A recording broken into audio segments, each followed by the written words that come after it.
The Tomb of Horrors is a showroom. What's up, nerds? It is me. It's 9:30 in the morning on the 25th day of July in the year of our Lord Maki Ito 2023. It is a hazy Tuesday morning. Very muggy and yucky out there. The allergy bunnies are jumping at me. But apparently we're talking about traps, which is always one of my favorite subjects to talk about when we're not talking about anything else. Last week, we sort of pontificated about doors and, why is the door there and who's going around unlocking the door. And so this week, we're going to talk about traps, specifically pit traps.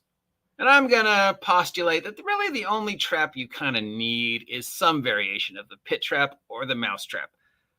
So here, if we look at these pictures, that's a lot of work. See, that's simple. That's again, a lot of work, a lot of energy invested that could have been handled much simpler to resolve the problem. Just simple pit trap. Did you know the mousetrap was originally patented in James Keep in New York on November 4th, 1879? So that is the earliest known patent for the mousetrap. But the earliest known archaeological dating of something that we could be considered a trap dates back to, thousands of years BC. Because I think one thing we'll forget when we're trying to fill our dungeon with various death traps like this thing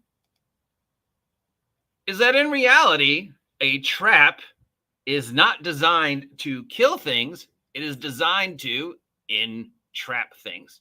So as cool and as fun as all these ridiculous things are, they're really not the point of a trap. I mean, a pit trap and a mouse trap are designed to capture something so you can kill it later with a littlest amount of energy. The earliest known recorded imagery, archaeological, historical dating of traps going back hundreds of thousands of years are holes in the ground.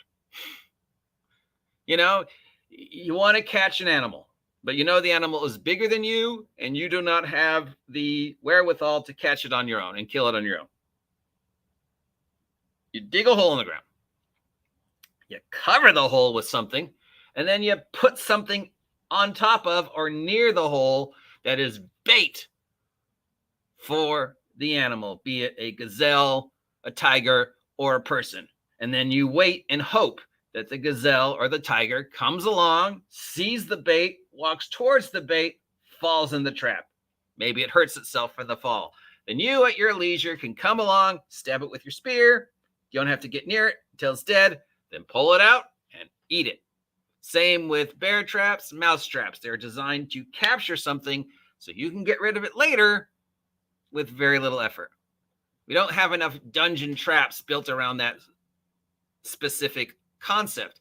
And really, all you kind of need is a pit trap. And I would think in most cases, that's probably most of the things people would build. This is way overcomplicated. And sure, it's cool and it's fun to watch the player characters, work their way through it, which is why we toss them in, which is why Tomb of Horrors was built, just so the creators could come up with as many clever death traps as possible to see all the different ways people could circumvent them. But really, no, S. Arasak would never have built the Tomb of Horrors unless his whole point, as is explained in Tomb of Annihilation, is to test the traps to see if they work, and then turn around and sell them to other people or use them again later because it was fun for him to watch player characters die, So these, nobody would really build these because you don't need them. This is a lot of energy and a lot of time and a lot of effort to do something that a pit trap would do, or just a couple spikes.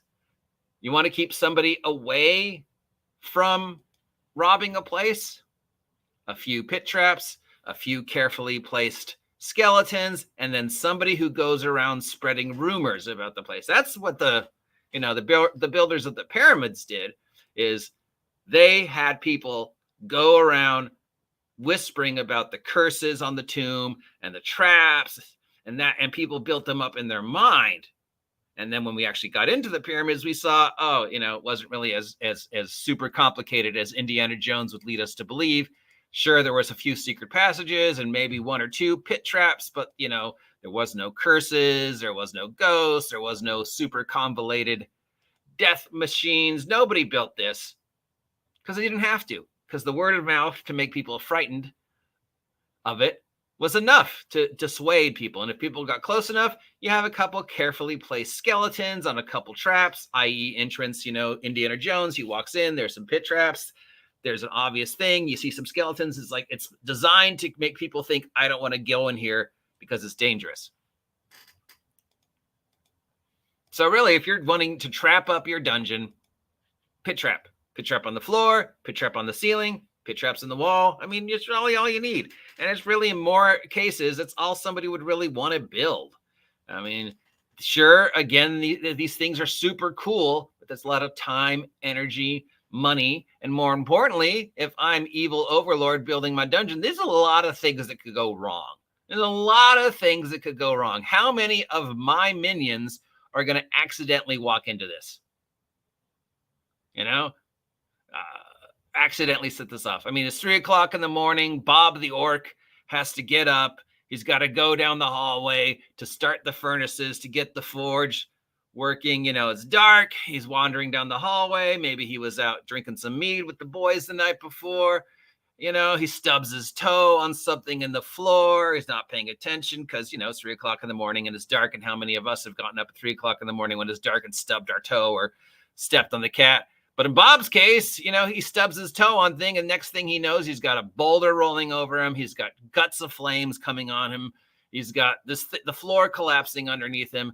And then everybody else is like, how come the furnace isn't turned on? Where's Bob? I mean, even if you're the guy who built the dungeon, you're like, oh man, it's 3 o'clock in the morning. I heard a noise. I want a snack.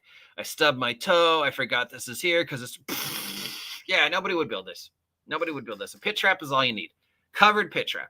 I mean, I've seen whole role-playing scenarios stretch out over like an hour just trying to figure out how to circumvent a simple 10 by 10 pit. 10 feet deep, 10 feet across is just enough that you have to think about it. And what clever way are you going to do about it? And then, if I'm the dungeon builder, I just casually maybe put a skeleton at the bottom just to make them think,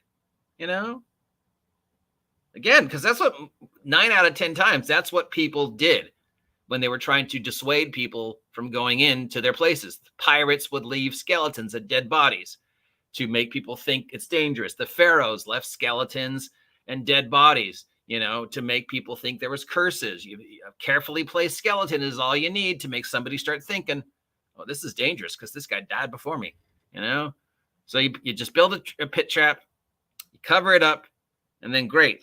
Adventurers come in, they fall into the pit trap. Bob the orc comes along at some point in time during the day because his job is to walk the hallways every day to see if anything's fallen in the pit trap. Oh, hey, a bear fell in the pit trap. Stab, stab, stab. Dinner. Oh, hey, adventurers fell in the pit trap. Stab, stab, stab. Keep one alive for questioning. Badam. Pit trap. Pit trap in the roof. Same thing. You just build a thing in the roof. It opens up. It drops something on the ground. Could be a net, could be rocks, could be needle. Fuck, you could just do the old bucket over the door.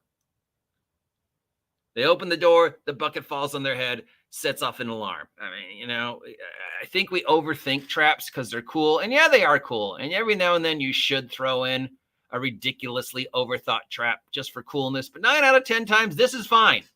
This is fine. This will dissuade player characters, might even kill one. It'll give them an obstacle that they have to try and come up with clever ways to circumvent, be that, hey, let's go back to that room where we saw that bench and lay the bench over the pit and figure out if we can cross it. Or what was somebody suggested that, you knock down the wall and you tunnel Minecraft through it and then come out the other side. Great, sure. Time, effort. Maybe there's something on the other side of the wall. Maybe they accidentally dig into another room.